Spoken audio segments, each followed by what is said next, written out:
Thank you very much for a very warm welcome in Israel. I believe I'm the first foreign minister to visit Israel after the ceasefire with Iran, and I told you when I told my European colleagues about my plans to go to Israel, because I planned to go some time ago on Tuesday, so I postponed it on Monday. I talked to my colleagues in the Foreign Affairs Council and said, I'm planning to go to Israel. Some of them told me, you're brave. And I said, no, it's not me who is brave, but it's the Israeli people that are brave, facing and living in times of existential threats. So this is, and showing, by the way, remarkable resilience. This is why I want to begin my remarks with a simple message. Austria stands firmly by Israel and the Israeli people as a true friend. Our commitment to Israel's security, sovereignty, and the right to exist is unwavering. As a nation, we carry the responsibility of our history. We talked about that, and we do not forget. My visit to Yad Vashem tomorrow will serve as a solemn reminder of that responsibility. Austria's support for Israel is built on more than words. It is based on our shared democratic values and demonstrated by our commitment to protecting Jewish life wherever it is under threat. Our strategic partnership, you talked about it, launched in 2022, reflects the strong and growing relationship between Austria and Israel. And honestly, we are deeply moved that 20,000 descendants of Holocaust survivors have accepted Austrian citizenship in recent years. This is a sign of reconciliation and renewed connection. And it makes the recent rise in anti-Semitic incidents, both in Europe and globally, all the more troubling and unacceptable.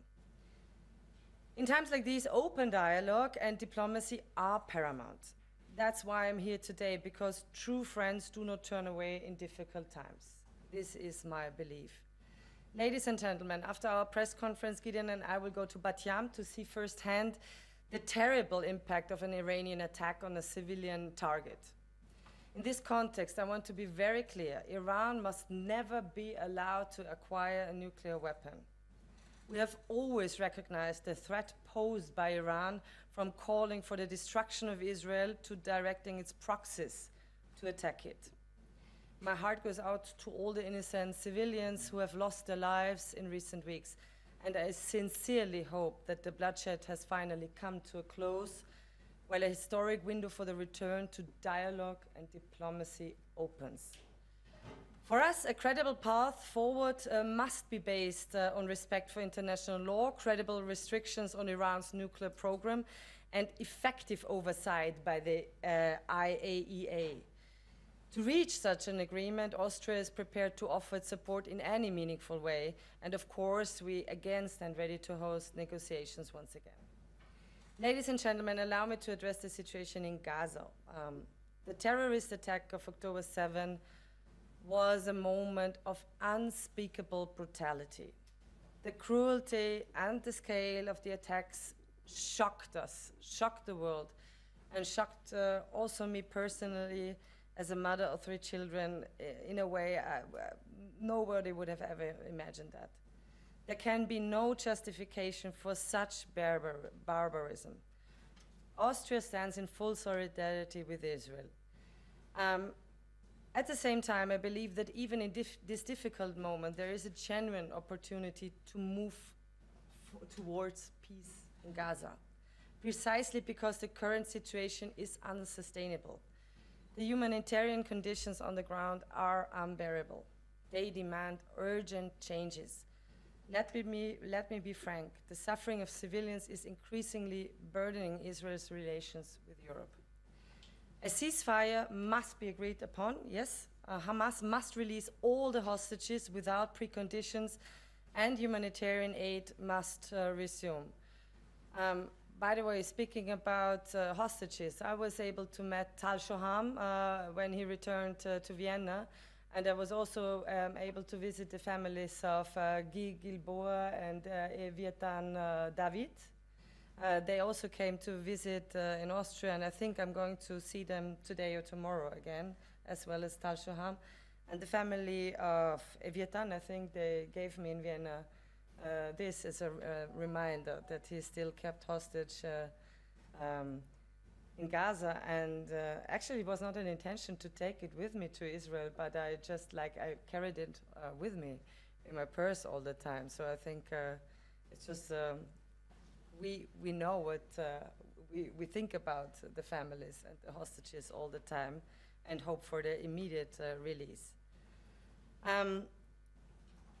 Of course, I talked about that Hamas must release all hostages without preconditions, and humanitarian aid must resume, not only in symbolic terms, but in the volume and scope that existed before the blockade, and in line with international humanitarian principles.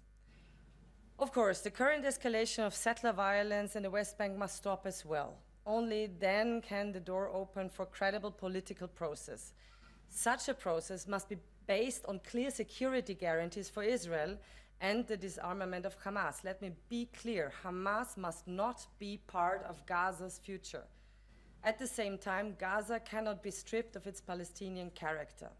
In our assessment, this is the only pathway to long-term stability, aiming at the two-state solution. The role of regional partners, particularly the Arab states, will be essential in creating the political and security conditions for such a future. We see a historic window of opportunity. The people of Israel have shown extraordinary resilience, unity, and strength.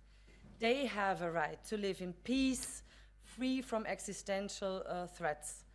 And this moment also offers a chance to shape a different future for the Palestinian people, a future without Hamas, but instead with dignity, responsibility, and the hope of coexistence. We owe it to all those suffering from the consequences of war, Israeli and Palestinian alike, to seize this chance for peace before it slips away. Ladies and gentlemen, dear Gideon, I would once again like to express my sincere gratitude for your warm welcome. I'm truly happy to be spending the coming days in Israel on my first official visit. It's not my first visit, it's my first official visit to Israel. These exchanges and the conversations we have already begun are an important step in strengthening our close ties. And Gideon, I very much hope you will find time in the near future to come to Austria so that I can welcome you with the same hospitality that you have shown to me. Thank you, Beate. I will.